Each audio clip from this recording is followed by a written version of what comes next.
Hello dear students, this is Parvez maths वाला। फिर से आपका एक बार और स्वागत करना चाहेंगे परवेज मैथ्स वाले यूट्यूब चैनल पे। जैसा कि आप लोगों को पता है कि इस चैनल के जरिए क्लास 10 से रिलेटेड जितने भी बेसिक से लेकर हायर कॉन्सेप्ट है उसको प्रोवाइड कराने की कोशिश लगातार वीडियो के जरिए की जा रही है।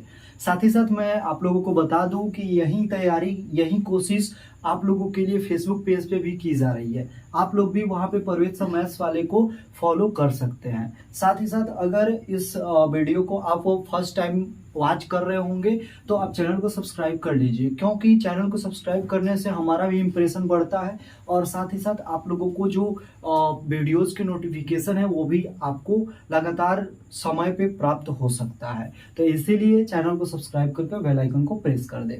अगर इस वीडियो को देखने के बाद अगर वीडियो अच्छा लगे, थोड़ा सा भी इंफॉर्मेशन इससे प्राप्त हो, तो आप लास्ट में एक लाइक करके और अपने मंतव्य को कमेंट बॉक्स में पिन कर सकते हैं, भेज सकते हैं और अपनी परेशानियों को भी वहां पे देख सकते हैं। साथ ही साथ आप इंस्टाग्राम पे भी हमको फॉलो कर सकते हैं। तो बिना किसी देरी किए हम लोग कॉन्सेप्ट की ओर बढ़ेंगे।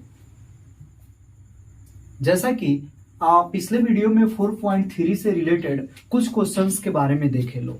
अब इस वीडियोस में हम लोग 4.3 के जो बाकी कॉन्सेप्ट है उसके बारे में सोचेंगे। इसमें हमारा जो पहला क्वेश्चन है 8 नंबर हम लोग देख चुके थे। 9, 10, 11 तीन क्वेश्चन देखना है। इसमें 8 नंबर क्वेश्चन हम लोग देखेंगे। बहुत ही आसान क्वेश्चन दिया गया है, बोला गया है 8 नंबर तो हो गया, 9 नंबर देखेंगे। तो 9 नंबर देखेंगे, बोला है कि दो पानी के नल एक साथ एक हौज को 9 घंटे और 3/8 यानी 9 होल 3/8 घंटे में भर सकते हैं। बड़े व्यास वाला नल हौज को भरने में कम व्यास वाले नल से 10 घंटे कम समय लेता है। यानी जिसका बड़ा व्यास होगा वह कम समय लेगा और जिसका छोटा व्यास होगा वह ज्यादा समय लेगा। यानी दो नल खुला गया, एक का व्यास ज्यादा है और एक का कम है, तो जिसका कम है वह ज्यादा टाइम लेगा और जिसका ज्यादा है वह कम टाइम लेगा। तो यह रिलेशन दे दिया गया है। आपको बताना है कि अलग अलग 9 जो हौज है उसको भरने में जो प्रत्येक नल द्वारा क्या करना है, आपको टाइम बताना है। तो इसके लिए मान लेंगे कि छोटे व्यास द्वारा लिया गया समय जो है वह x घंटा है। तो यहाँ पे लिख लेंगे कि माना कि छोटे व्यास वाले नल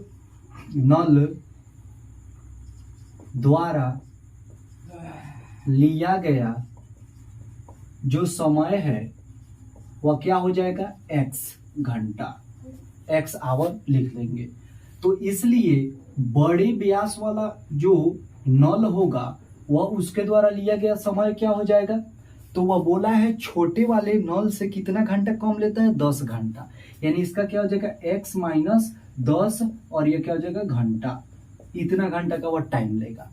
प्रश्न में कहा है कि ये जो पूरा काम हो रहा है वो 9 घंटे 3/8 ये जो मिनट में होगा यह होगा।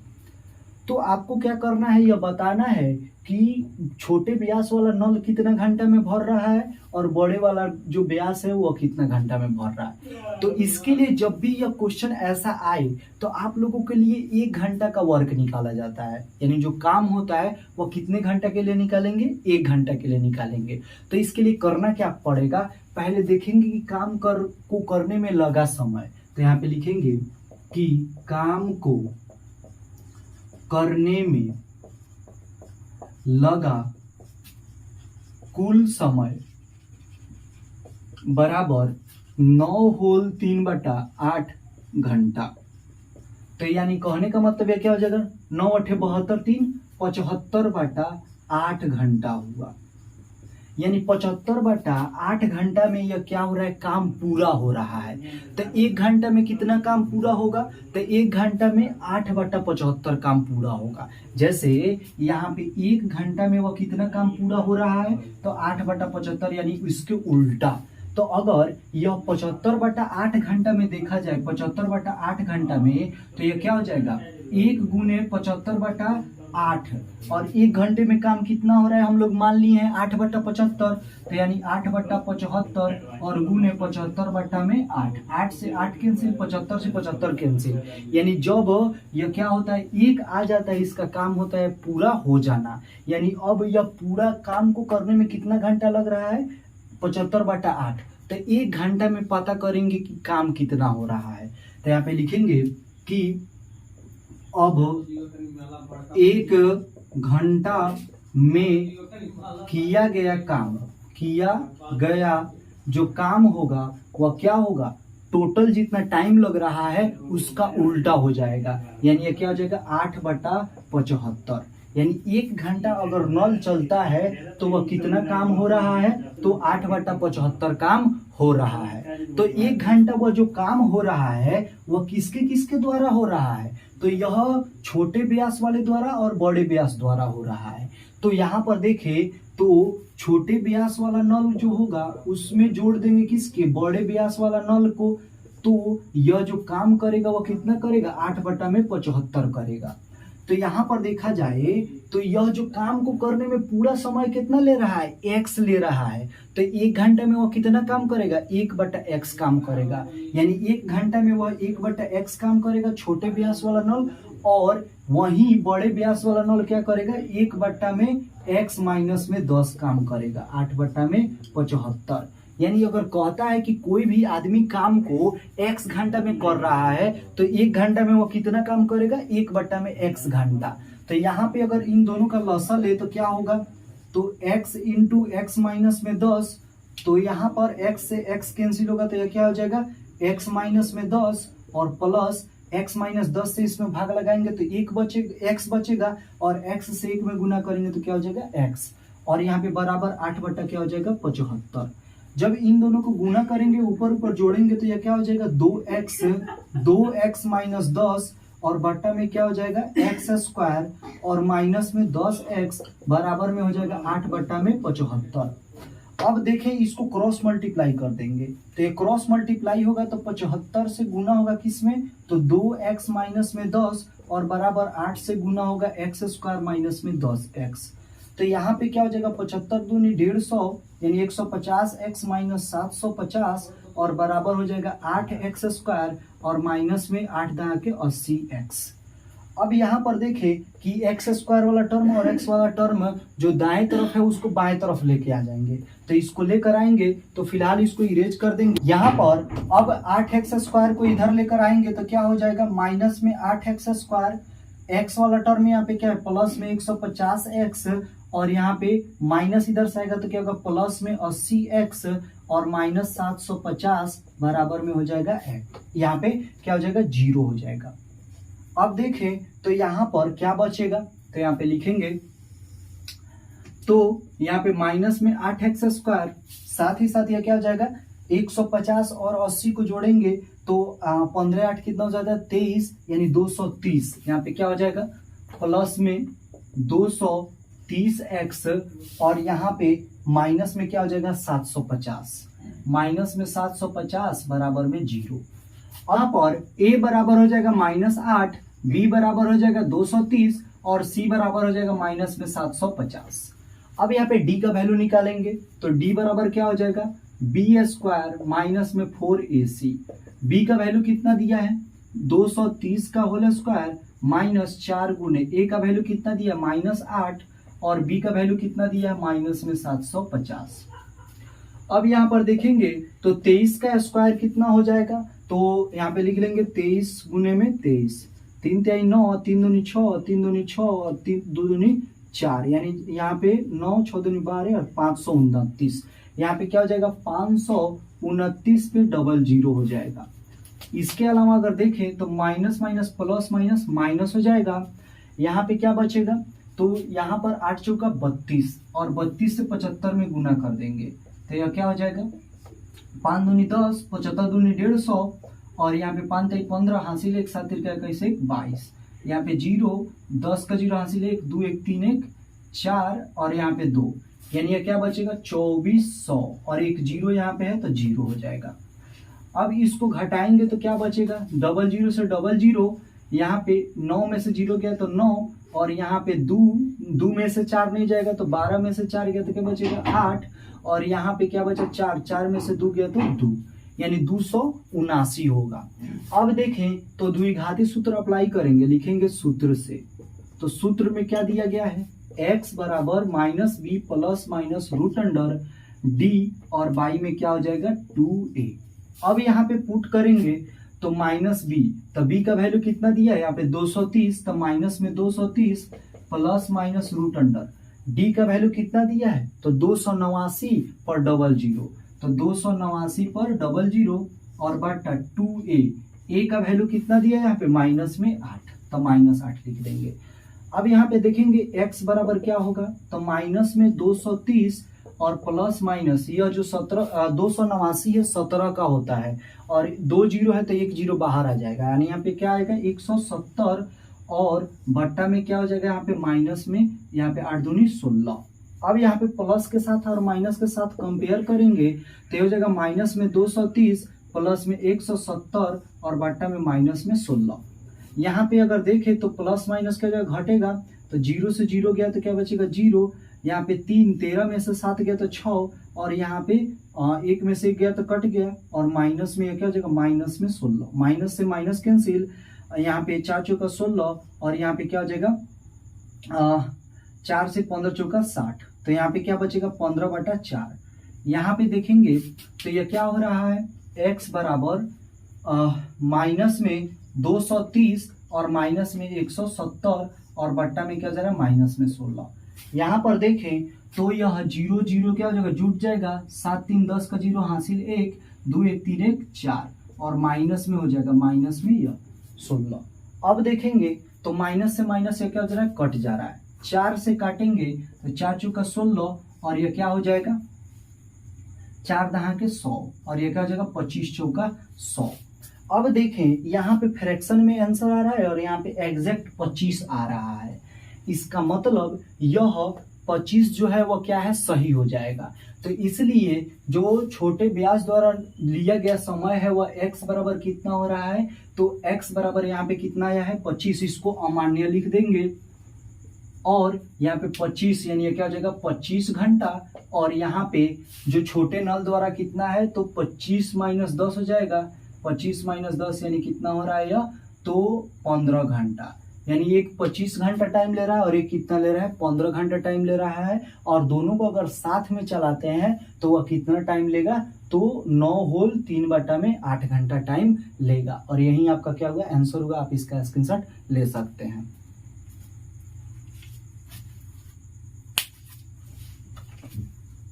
यहाँ पर जो एक 10 नंबर क्वेश्चन दिया गया बहुत ही आसान क्वेश्चन है, बोला है मैसूर और बेंगलोर के बीच के 132 किलोमीटर यात्रा करने में एक एक्सप्रेस गाड़ी सवारी गाड़ी से 1 घंटा समय कम लेती है।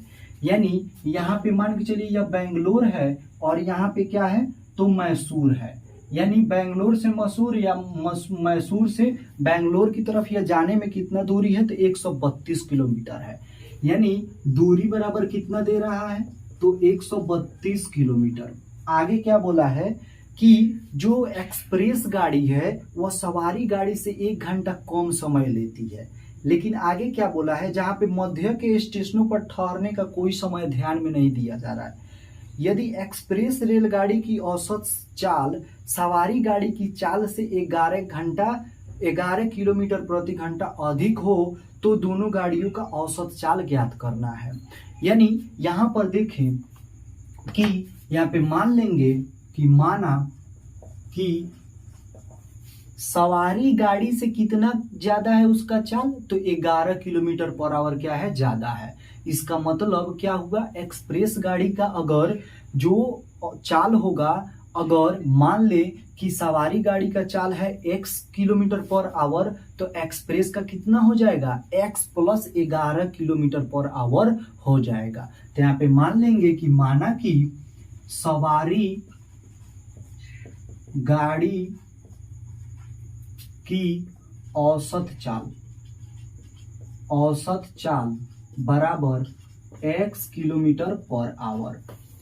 तो प्रश्न से क्या बोला है कि एक्सप्रेस का हो जाएगा, एक्सप्रेस गाड़ी की औसत चाल जो हो जाएगी वह सवारी गाड़ी से 11 किलोमीटर पर आवर क्या हो जाएगा, ज्यादा हो जाएगा। अब यहाँ पे क्वेश्चन में बोला है कि जो दूरी है वह कितना है, 132 किलोमीटर है, और दोनों को तय करने में जो समय लग रहा है तो एक्सप्रेस गाड़ी 1 घंटा कम समय लेती है किससे, सवारी गाड़ी से। तो यानी समय से यहाँ पे रिलेशन दिया गया है। तो सबसे पहले निकालेंगे कि जो सवारी गाड़ी है वह x किलोमीटर पर आवर से चल रही है तो वह कितना समय ले रही है। इसके बाद निकालेंगे कि एक्सप्रेस गाड़ी जो है वह x plus 11 kilometre per hour के हिसाब से चल रही है तो वह कितना टाइम ले रही है। तब हम लोग क्या करेंगे कि सवारी गाड़ी का जो टाइम होगा वह 1 घंटा ज्यादा होगा किससे, तो एक्सप्रेस गाड़ी से, और उसके बाद हमारा आंसर आ ही जाएगा। तो यहाँ पे लिखेंगे कि सवारी गाड़ी द्वारा लिया गया समय जो होगा वह क्या होगा, तो दूरी बाटा में चाल, दूरी कितना है तो 132 किलोमीटर, और जो चाल है वह कितना है, तो चाल है x किलोमीटर पर आवर। तो x किलोमीटर और यहाँ पे आवर हो जाएगा, किलोमीटर से किलोमीटर कट जाएगा, यहाँ पे बचेगा क्या, तो 132 बटा x आवर। इतना घंटा का टाइम कौन ले रही है, सवारी गाड़ी। तो अब किसके लिए निकालेंगे, तो एक्सप्रेस के द्वारा। अब निकालेंगे कि एक्सप्रेस गाड़ी द्वारा लिया गया समय, लिया गया जो समय होगा वह क्या होगा, तो दूरी यानी 132 और बाटा चाल कितना है, x प्लस 11 घंटा। अब प्रश्न से लिखेंगे, अब प्रश्न में क्या बोला है कि जो सवारी गाड़ी जो टाइम लेती है वह 1 घंटा उससे कम टाइम कौन लेता है, तो एक्सप्रेस गाड़ी। यानी यह जो सवारी गाड़ी जो टाइम लेती है वह 1 घंटा ज्यादा टाइम लेती है। तो सवारी गाड़ी में से अगर एक्सप्रेस द्वारा लिया गया जो टाइम है उसको घटाएंगे तो कितना आएगा, 1 आएगा। तो यहाँ पे क्या लिखेंगे, 132 बटा एक्स माइनस 132 बटा एक्स प्लस 11 बराबर में 1। यानी यह सवारी गाड़ी की लिया गया समय है और यह एक्सप्रेस द्वारा। सवारी गाड़ी वह 1 घंटा ज्यादा टाइम लेती है किससे, तो एक्सप्रेस से। तो इसका अगर लसन निकाले तो क्या होगा, तो x into x plus 11, x से एक्स कटेगा, x प्लस 11 से यहाँ पे गुना होगा, 132 इंटू एक्स प्लस 11 और माइनस x प्लस 11 से x प्लस 11 कट जाएगा तो यहाँ पे क्या बचेगा, 132x।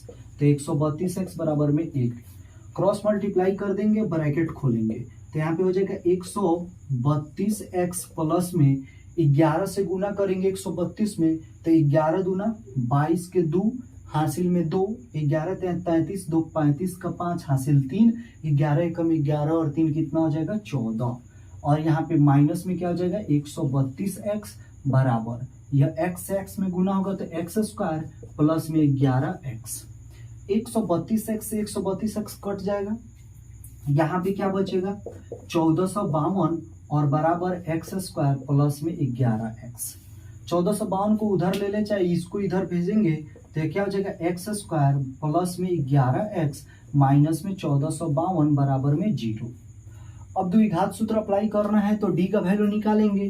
तो इसके लिए हम लोग क्या करेंगे, a लिखेंगे।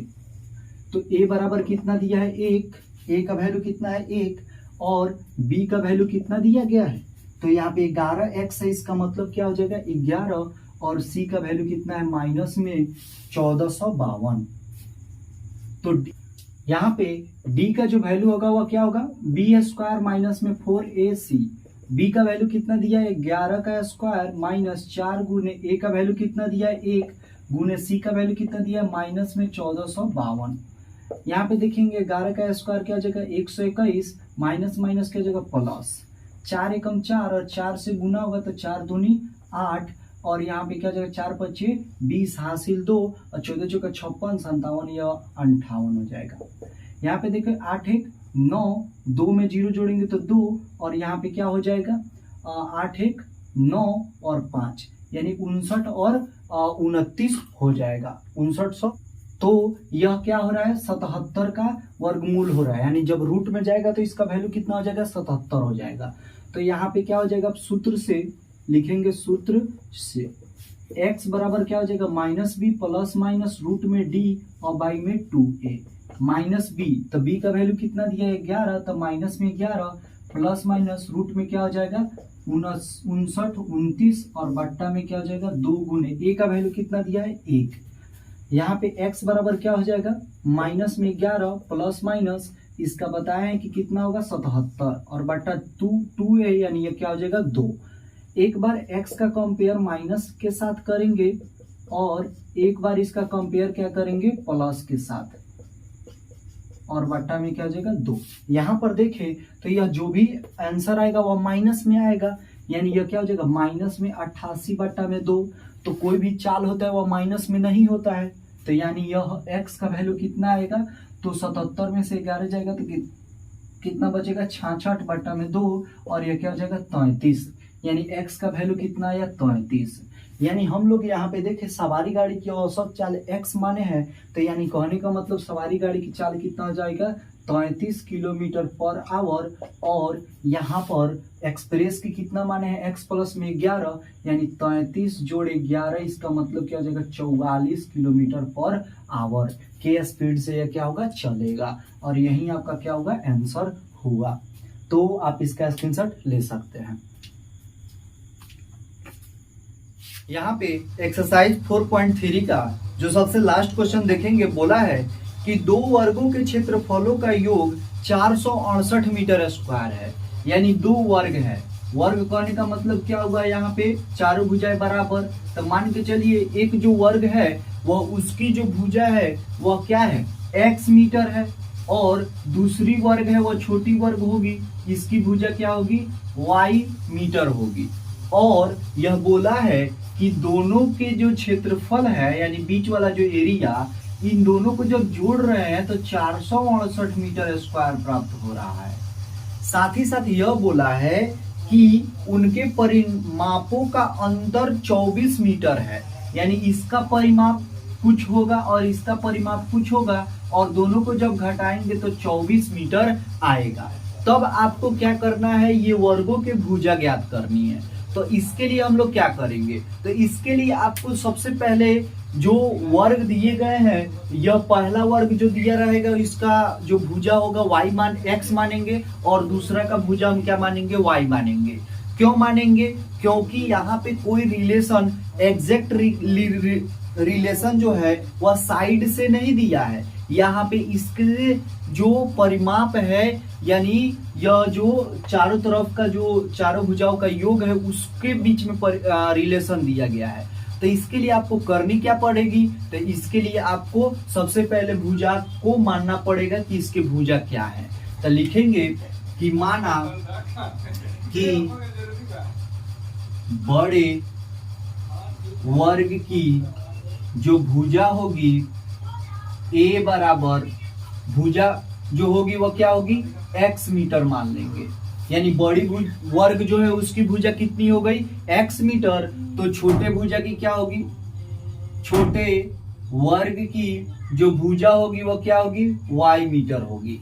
अब आप लोग कह रहे होंगे कि द्विघात समीकरण में केवल x के टर्म में ही हमको ज्ञात करनी रहती है, चाहे y के टर्म में, यानी कोई एक चर के टर्म में। तो इसके लिए हम लोग क्या करेंगे, इसको ट्रांसफर कर देंगे एक दूसरे में, तो यह आंसर आ जाएगा। तो यहाँ पे क्या बोला है कि बोला है कि दोनों वर्गों के परिमापों का अंतर, यानी बड़ा जो वर्ग है उसका परिमाप क्या हो जाएगा 4x, और छोटा वर्ग का परिमाप क्या हो जाएगा 4y। तो यहाँ पे लिख देंगे कि बड़े वर्ग की जो परिमाप होगी वह क्या होगी 4x मीटर, और छोटे वर्ग की परिमाप होगी वह क्या होगी 4y मीटर, क्योंकि आपको पता है कि जो वर्ग का परिमाप होता है वह 4 गुने भुजा होता है। तो यह क्या हो जाएगा 4x और 4y। अब यहाँ पे प्रश्न में बोला है कि प्रश्न से कि इनके जो परिमाप है, यानी बड़ा वर्ग जो है उसका परिमाप कितना है 4x मीटर, और छोटा कितना है, तो 4y मीटर, और दोनों का अंतर कितना दिया है, 24 मीटर दिया गया है। मीटर मीटर सब में कैंसिल हो जाएगा, 4 कॉमन कर लेंगे तो क्या बचेगा, x माइनस वाई बराबर में 24, 4 छक 24। तो यहाँ पे x माइनस वाई बराबर में कितना आया, 6। तो यहाँ पर अब देखें कि अब हम लोग क्या करेंगे, या तो x को मान लेंगे एक दूसरे के टर्म में, या y को मान लेंगे, यहाँ पे प्रतिस्थापित कर देंगे। तो यहाँ पे क्या हो जाएगा, माइनस वाई बराबर 6 और माइनस में x हो जाएगा, माइनस कॉमन करेंगे तो y बराबर हो जाएगा x माइनस 6 हो जाएगा। अब यहाँ पे जब ऐसे आया तब इसको हम लोग इक्वेशन फर्स्ट मान लेंगे। अब इनका जो क्षेत्रफल दिया है, दोनों का क्षेत्रफलों का योग कितना दिया है, 468 मीटर स्क्वायर। तो यहाँ पे फिर लिखेंगे कि जो क्षेत्रफल होगा वह क्या होगा, तो पहली वर्ग की भुजा x का स्क्वायर और दूसरी वर्ग की भुजा y का स्क्वायर, इसको ऐड करेंगे तो कितना आएगा, 468 आएगा। अब देखिए x स्क्वायर है तो x स्क्वायर ही रहने देंगे, y के बदले में हम लोग क्या पुट कर देंगे, x माइनस 6 का होल स्क्वायर और बराबर में 468। यहाँ पे a माइनस बी के होल स्क्वायर पे टूटेगा तो यह क्या हो जाएगा, x square plus a square यानी x का स्क्वायर प्लस b स्क्वायर यानी 6 का स्क्वायर माइनस 2ab। तो 2a का वैल्यू कितना है x, अब b का वैल्यू कितना है 6 और बराबर में 468। यहाँ पे हो जाएगा 2x स्क्वायर और प्लस में यह क्या हो जाएगा 36। इससे पहले देखें तो 6 दूनी 12 यानी माइनस में 12x हो जाएगा और प्लस में 36 और 468 इधर से आएगा तो माइनस में 468 बराबर में क्या हो जाएगा 0। यहाँ से देखें तो 2x स्क्वायर माइनस में 12x और माइनस 8 से 6 गया तो कितना बचेगा 2, 6 में से 4 गया, 6 में से 3 गया तो 3 और यहाँ पे 4, 432। 2 से सब में भाग लग जाएगा तो क्या बचेगा x स्क्वायर माइनस में 6x माइनस में यह क्या हो जाएगा 2 दूनी 4 और 16 दूना 32 यानी 216 आएगा। अब यहाँ पे ये द्विघात समीकरण में बदल गया कि नहीं बदल गया, बिल्कुल बदला। अब यहां से हम लोग क्या करेंगे, द्विघाती सूत्र लगा के x का वैल्यू लाएंगे और x का वैल्यू समीकरण 1 में पुट करेंगे तो y का वैल्यू निकल जाएगा। x का वैल्यू निकल गया, y का वैल्यू निकल गया तो हमारे यह वर्ग का जो भुजा निकल ही गया। तो यहाँ पे लिखेंगे कि a बराबर कितना हो जाएगा, a बराबर में यहाँ पे 1 दिया है, b बराबर में माइनस में 6 और c बराबर में कितना दिया है माइनस में 216। अब यहाँ पे हम लोग क्या निकालेंगे, d निकालेंगे। तो यहाँ पे d इक्वल टू क्या हो जाएगा b स्क्वायर माइनस में 4ac, b का वैल्यू कितना दिया है माइनस में 6 तो माइनस में 6 का स्क्वायर माइनस 4 गुने a का वैल्यू कितना दिया है 1 गुने c का वैल्यू कितना दिया है माइनस में 216। तो यह माइनस माइनस प्लस हो जाएगा, 6 का स्क्वायर कितना हो जाएगा 36। तो यहाँ पे लिखेंगे 36 माइनस माइनस प्लस 4 एकम 4 और 4 से गुना करेंगे 16 चौका 64 और 4 दूनी 8। इसको जोड़ेंगे तो 6 4 10 के 0 हासिल 1, 6 3 9 1 10 के 0 हासिल 1 और यहाँ पे 8 1 9 यानी d का वैल्यू कितना आया 900 आया। रूट में डालेंगे तो इसका वैल्यू कितना हो जाएगा 30 हो जाएगा। अब लिखेंगे इसलिए x बराबर हमको पता है minus b plus minus root में d बाई 2a तो माइनस बी, तब b का वैल्यू कितना दिया है माइनस 6 तो माइनस इंटू माइनस में 6 plus minus root under D का वैल्यू कितना दिया है 900 और बटा 2a, a का वैल्यू कितना दिया है यहाँ पे 1। यहाँ पर देखें तो ये माइनस माइनस प्लस में 6 प्लस माइनस रूट अंडर, यहाँ पे रूट में 900 का वैल्यू कितना हो जाएगा 30 तो यहाँ पे डायरेक्ट लिख देंगे 30 और बट्टा में क्या हो जाएगा 2 और यहाँ पे x का वैल्यू निकला। x का वैल्यू एक बार प्लस के साथ एक बार माइनस के साथ कंपेयर करेंगे तो x बराबर हो जाएगा 6 प्लस में 30 बट्टा में 2 और यहाँ पे क्या हो जाएगा 6 माइनस 30 बट्टा में 2। यह माइनस में टर्म आ रहा है तो इसीलिए यह क्या हो जाएगा अमान्य हो जाएगा, क्योंकि भुजाएं जो होती है या लंबाई जो होती है कभी भी निगेटिव नहीं होती है। तो यहाँ पे x बराबर क्या हो जाएगा 36 बट्टा में 2, 2 से यह क्या हो जाएगा 18 दूना 36। x बराबर कितना आया 18 आया। अब x का मान समीकरण 1 में लिखेंगे तो यहाँ पे लिखेंगे समीकरण 1 से। समीकरण 1 में क्या बोला है कि y बराबर x माइनस में 6, x माइनस में 6, x का वैल्यू कितना दिया है 18 माइनस में 6 यानी कितना आया 12। यानी यहाँ पे हम लोग बड़े वर्ग की भुजा क्या माने हैं x, तो यहाँ पे लिख देंगे अतः बड़े वर्ग की जो भुजा होगी वह x बराबर 18 मीटर और छोटे वर्ग की जो भुजा होगी y बराबर में 12 मीटर, और यही आपका क्या हो जाएगा, आंसर हो जाएगा। आप इसका स्क्रीनशॉट ले सकते हैं, नोट डाउन कर सकते हैं।